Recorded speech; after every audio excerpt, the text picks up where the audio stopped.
Pam Reynolds, she had all of the blood drained from her brain during her operation, and her brain was considered completely inactive. I mean, you have all the blood drained from your brain. What do you expect to happen, right? And she claims that during that experience, she went outside her body and she was able to hear very specific things the doctors and nurses were saying during the operation. She was able to point out a very specific song that was playing during the operation because it's very common for surgeons to listen to music during that stuff. And she was able to describe, I think, some of the details of the operation as well. And she didn't even think it was real. She actually thought it was a hallucination herself, but it wasn't until she explained it to the nurses and the staff. The nurses are the ones who were like shocked. They were like, "What? Like, how could you see this when this was happening? That doesn't make any sense."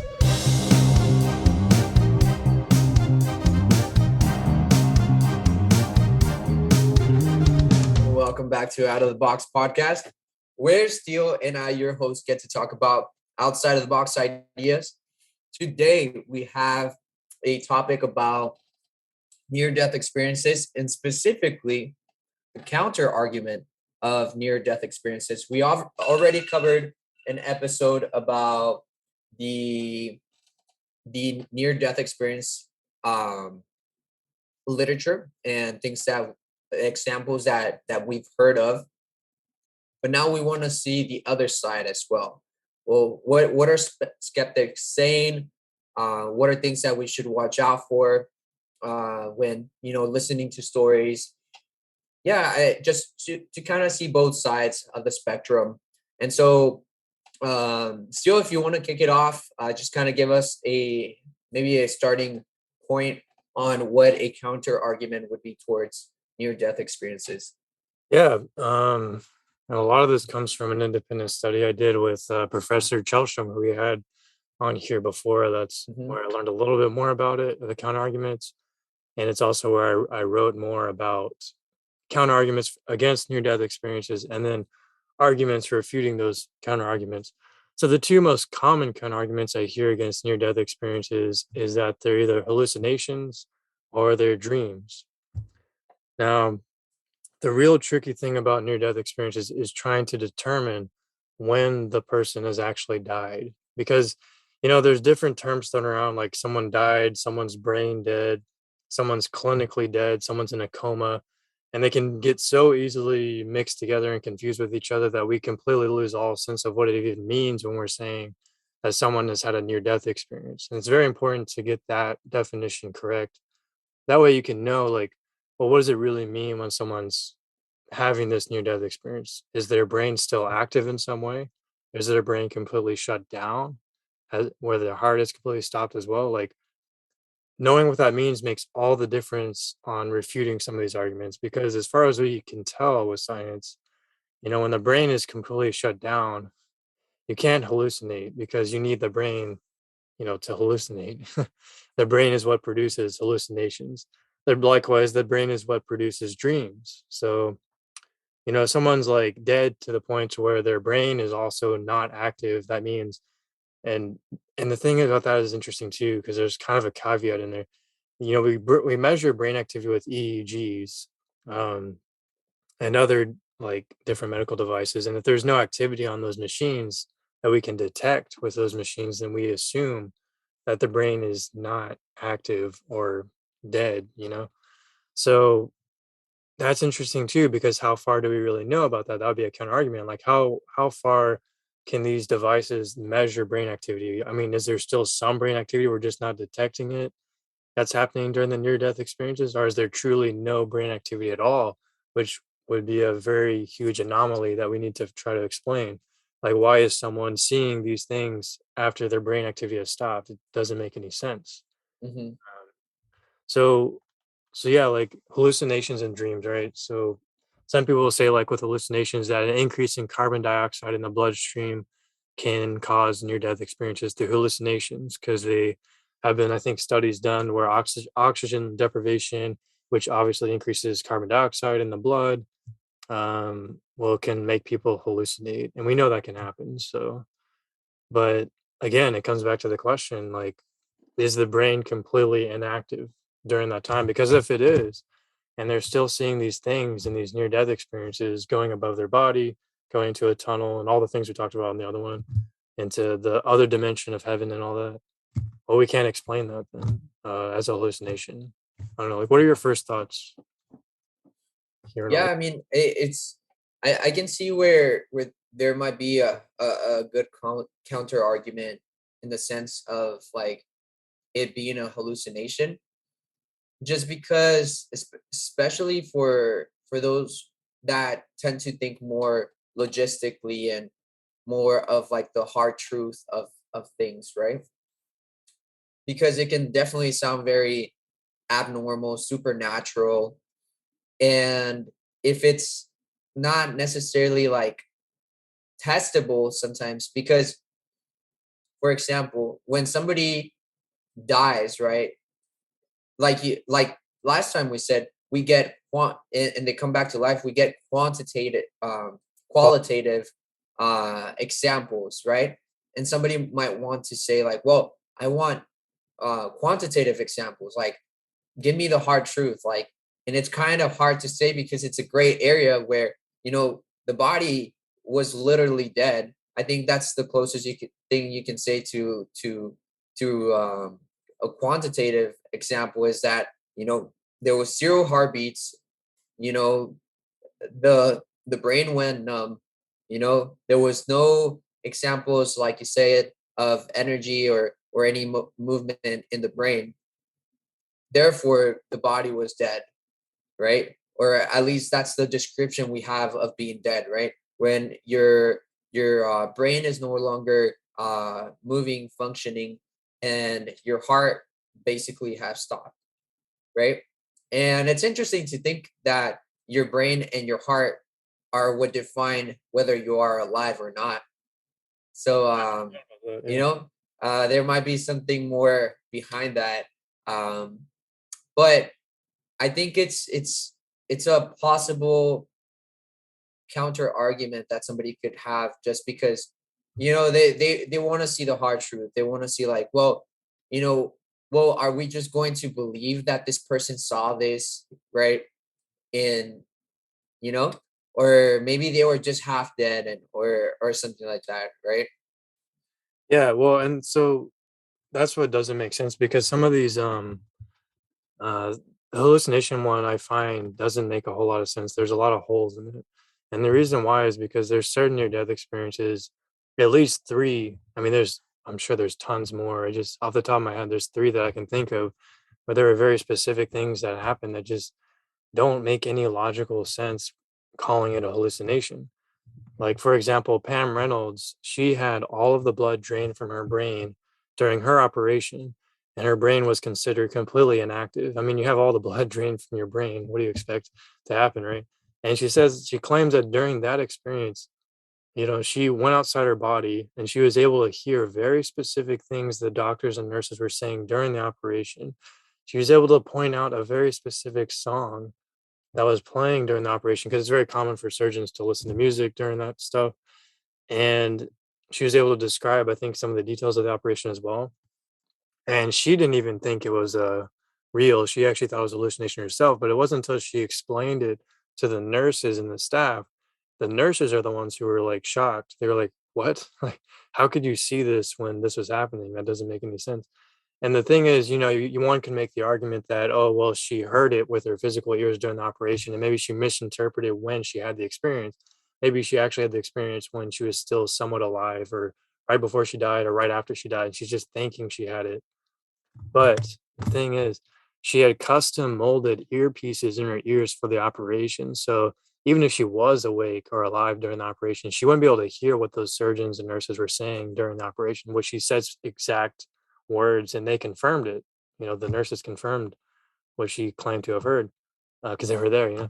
And then the same thing with the song. Like, she wouldn't be able, even if you were awake with that custom molded earpiece, you're not gonna be able to hear all of that stuff. So that's what the nurses were shocked about. Like, they couldn't explain that. You also have a case of what's her name? I believe her name is Vicky. She was blind since birth, and so when you're blind since you were born, you have no Vicky. Okay, you look this up. It's Vicky Umipeg, if I'm pronouncing that correctly. she was blind since birth, and she had a near death experience, and she saw things. She saw herself going above her body. She realized it was her body because she's never seen anything before, so she doesn't even know what any of that would look like. But that's what she said she claimed to have seen, you know. Yeah, during a surgery. Yeah, when she had a near death experience during an operation, or it was when during an ambulance ride, because she had a broken back, a skull fracture, and all that stuff. Um, so she was on the ceiling, and then she heard them saying we can't bring her back, and then she saw her body, going outside herself, and then a dark tunnel with a light at the end, and then she saw like this other light and stuff. So it's like, how could she see all that if she doesn't even know what that's supposed to look like? Yeah, She's been blind since birth. And then the last example, a really good one, is Dr. Eben Alexander, a neurosurgeon who was agnostic before his experience.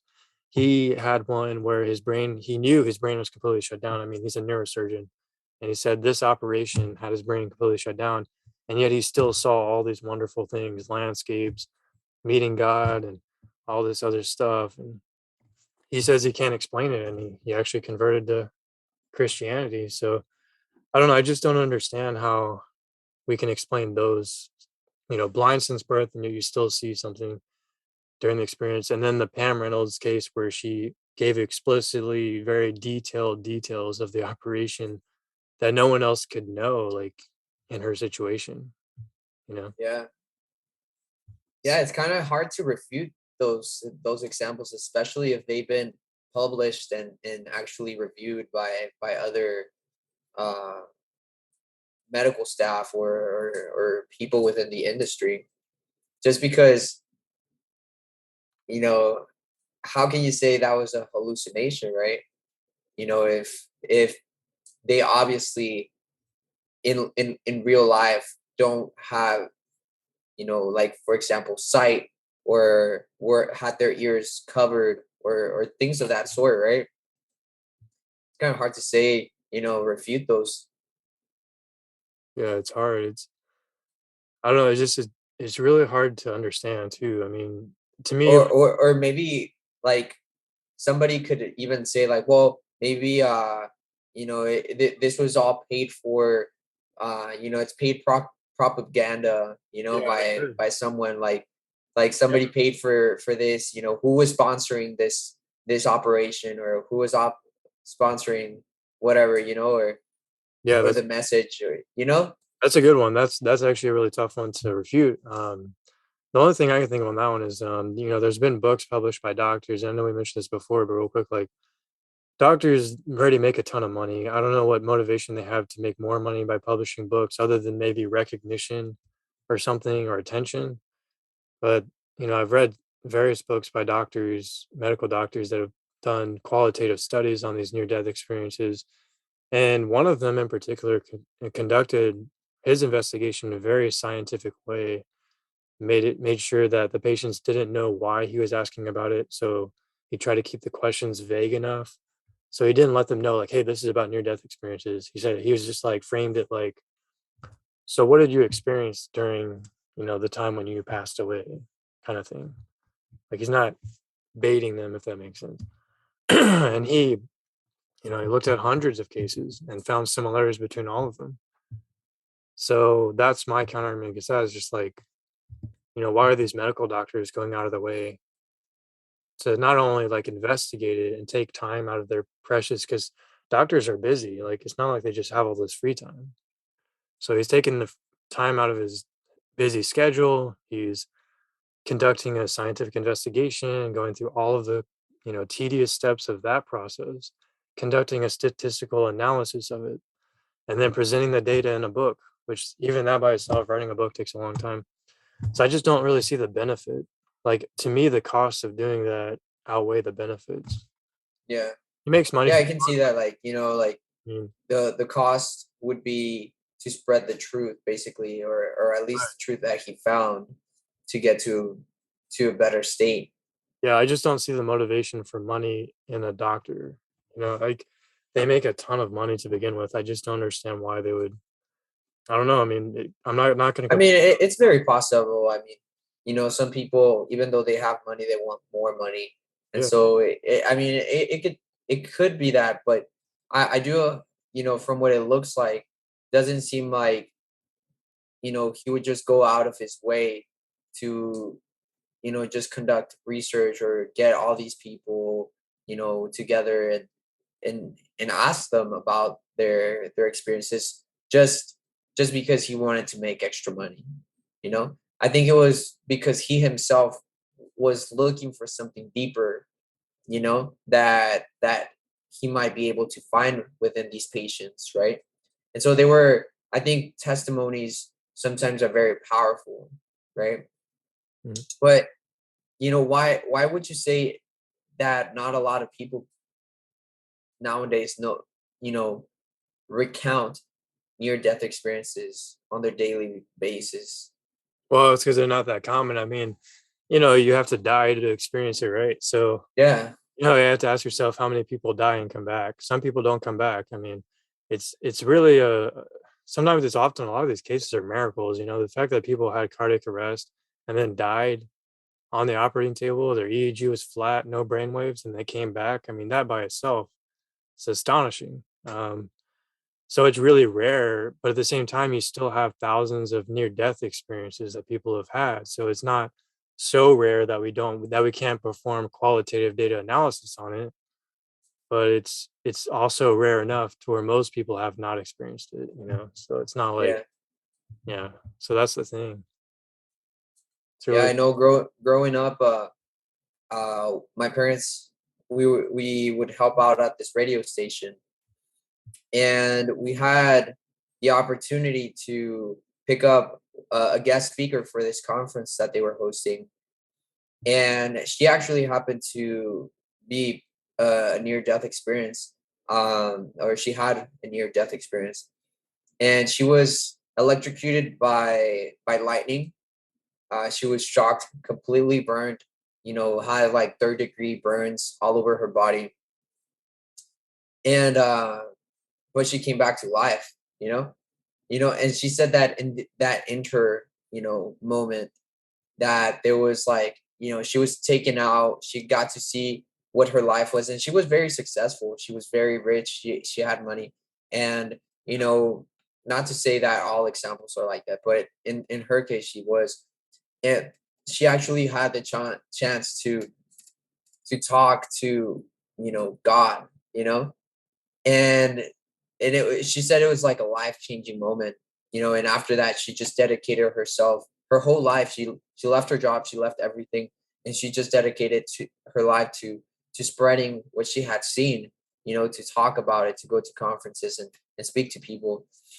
And it's almost like it gives you another opportunity, right? Like near death experiences sometimes give us another opportunity to say like, hey, you know, you still have another chance.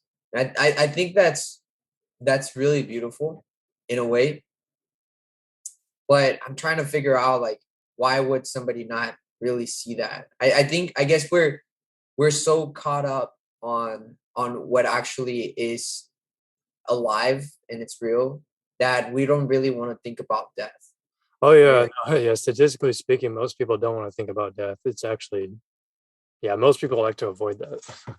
Yeah, Yeah, it's actually there's even a therapy practice around helping people become more comfortable with death. But that's, yeah. but Because I mean, I even talked to my grandma, and she says like, yeah, I mean, a lot of my friends have died. They passed away. I could pass away someday too. And I'm gonna pass away someday.